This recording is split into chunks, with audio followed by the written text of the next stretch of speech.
La joven Denisa María, con solo 17 años, que el pasado domingo moría apuñalada, le daban una apuñalada en el abdomen cuando estaba hablando por teléfono. Luego el martes será detenida una joven de 19 años, actual novia de su expareja, como presunta autora de este apuñalamiento. Los investigadores apuntan a que la presunta asesina habría actuado guiada por los celos. Y claro, esto nos ha hecho pensar, ¿no?, en estas frases que se hacen, bueno, que a veces dicen todavía los jóvenes, lo de si no tiene celos es que no me quiere, que a veces las oímos, ¿no? Y nos llama mucho, a mí me llama poderosamente la atención, ¿no? Y pensamos en qué educación sentimental están recibiendo nuestros niños y nuestros jóvenes. Vamos a hablar de esta cuestión con Ángel Peralbo, con nuestro psicólogo, el psicólogo de la tarde en COPE. Ha utilizado, Ángel, buenas tardes. Muy buenas tardes. Ha utilizado, Pilar, una expresión, educación sentimental. ¿Te gusta esa expresión? ¿Prefieres utilizar otras? ¿Educación afectiva? ¿Cómo lo llamamos? A ver, me encantaría que pudiéramos hablar de educación, pero los afectos, las emociones, los sentimientos es de lo que menos hablamos, es de lo que menos educamos. Y cuando informamos de los riesgos, de lo que muchas veces vemos, este tipo de sucesos, ¿no?, nos lleva a plantearnos hasta qué punto estamos invirtiendo en educación emocional. No, yo creo que no. Yo creo que desgraciadamente... Educación emocional, otra expresión bonita también. Claro, pero algo que está en la base de la educación, que son las emociones, pero educamos casi para todo menos, y de hecho... Casi todo, para casi todo menos precisamente para eso, ¿no? De tal manera que nos encontramos con que cuando algo nos afecta damos mucha información, pretendemos utilizar la vía clásica de la educación y vemos que eso les resbala muchas veces. No les estamos hablando realmente de lo que sienten, de lo que experimentan, sino que nos vamos muchas veces a la consecuencia, ¿no? ¿Porque las emociones se educan? Las emociones, fijaos, si hay un reto humano que yo podría decir que desde la psicología es el gran reto, es aprender a regular nuestras emociones, porque nadie nos enseña, y no hay nada más natural que sentir emociones positivas y por supuesto negativas, ¿no?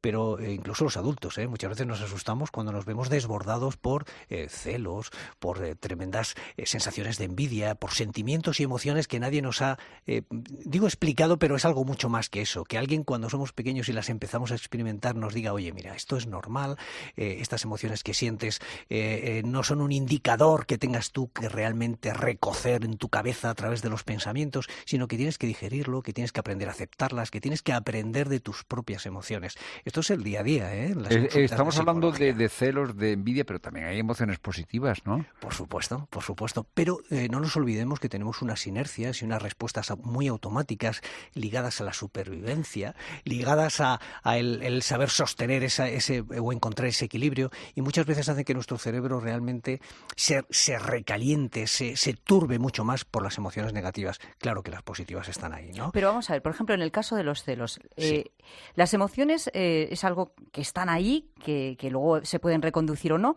o a veces, sobre todo en este caso, son conductas aprendidas también, socialmente incluso, y por todo lo que nos rodea. El caso de los celos, por ejemplo. ¿Hasta qué punto se repite este patrón, por ejemplo, en la literatura o, por ejemplo, en el cine, en series de televisión y en tantos sitios cuando a lo mejor no debería repetirse de esa manera?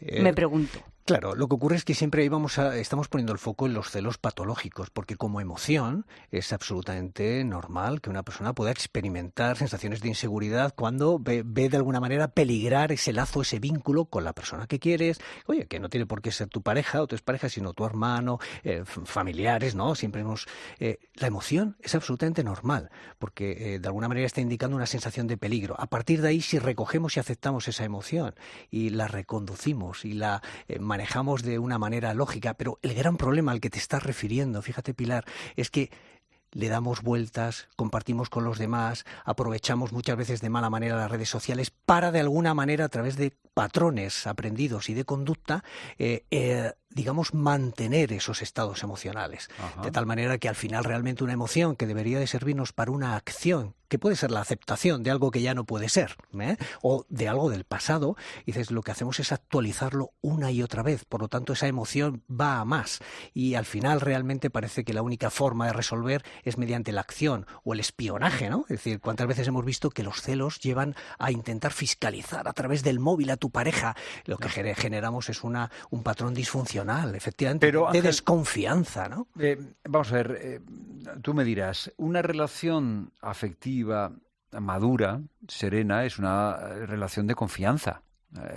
Confías en la persona amada, es decir, son dos libertades que se encuentran y dos libertades que mutuamente se donan porque les da la gana. Los celos no son una patología, no son una enfermedad de una relación libre. Cuando son patológicos, desde luego, pero hasta ese momento, cuando uno, y sobre todo a los adolescentes, estamos hablando sí, de la edad en la que todo eso que estás comentando está por aprender. Y Ajá. muchas veces... Eso se aprende. Eso se experimenta y a partir de ahí se aprende, porque no todo el mundo experimenta esas emociones y mucho menos con esa intensidad.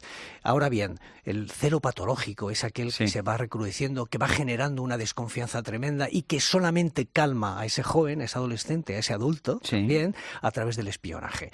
Por supuesto, así no se soluciona, todo lo contrario, porque generas muchos problemas que probablemente muchos ni existían, pero ahí sí estás realmente manteniendo esa emoción, ¿no? ¿Y eso cómo lo curamos? Ya acabas de decir... No solo cómo lo curamos, sino antes de eso. ¿Cómo lo prevenimos? Es decir, ¿los educadores tienen un papel en esto? ¿En cómo se viven este tipo de emociones que a lo mejor no se está llevando a cabo? O esa es patología de las emociones. Fijaos que hay personas que cuando sienten y experimentan los celos dicen, yo no me imaginaba que yo pudiera llegar a sentir esto. Ajá. Sería muy interesante esto que decís, ¿no? Que alguien nos explique qué podemos experimentar. Oye, ¿qué es lo que puedes sentir? Y piensa que si sientes esto, en principio puede ser normal. Mira, hay muchas personas que realmente... Esto es educarle las emociones, ¿no? Y no escandalizar. Esa emoción que sientes es un indicador de esto.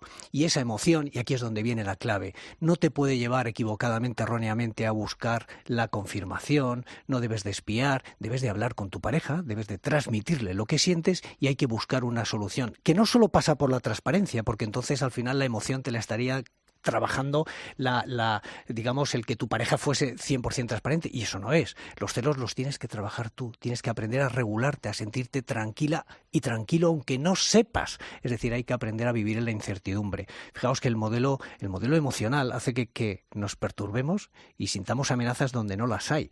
Eso lo único que hay que hacer es que la persona lo reconduzca internamente.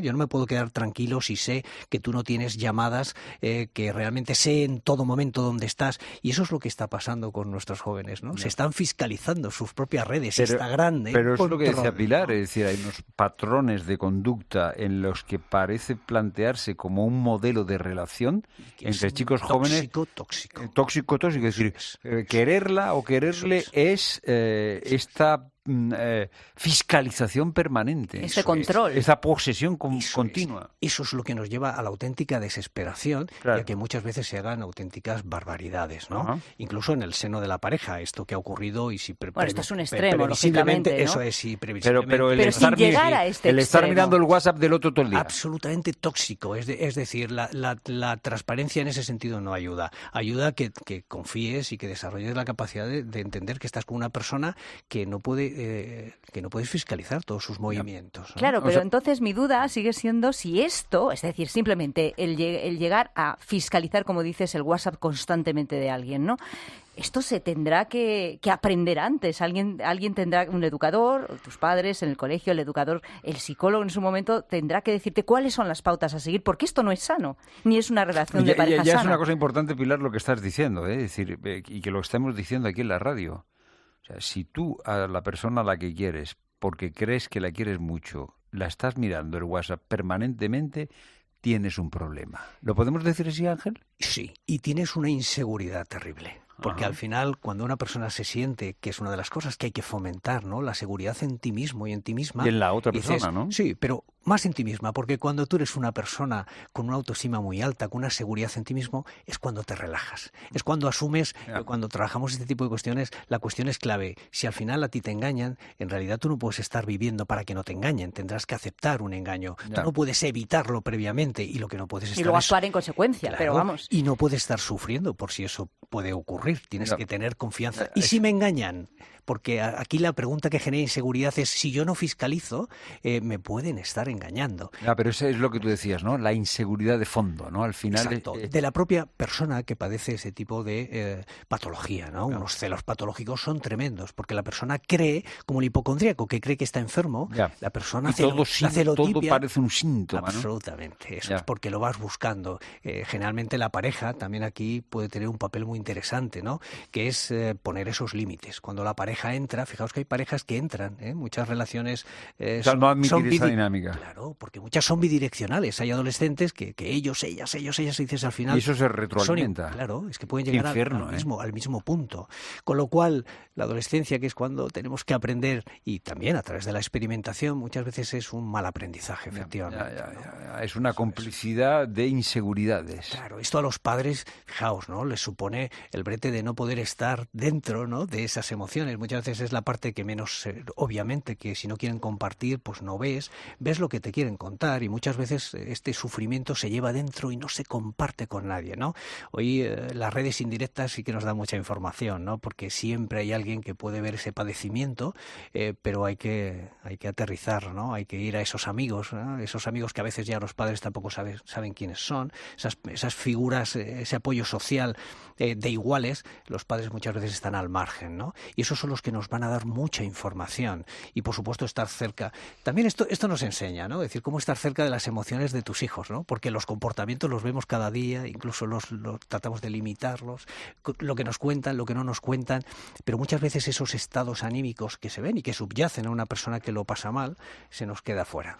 Ángel Peralbo, qué interesante esto, ¿eh? Quizá habrá que dedicar más tiempo a estas cosas, Pilar. Seguro que sí. ¿Cómo es? Educación emocional, has dicho, ¿no? ¿no? ¿Te gusta más? Educación emocional. Educación emocional. Gracias, Ángel. Muy bien. Buenas tardes. Gracias a vosotros. Buenas tardes.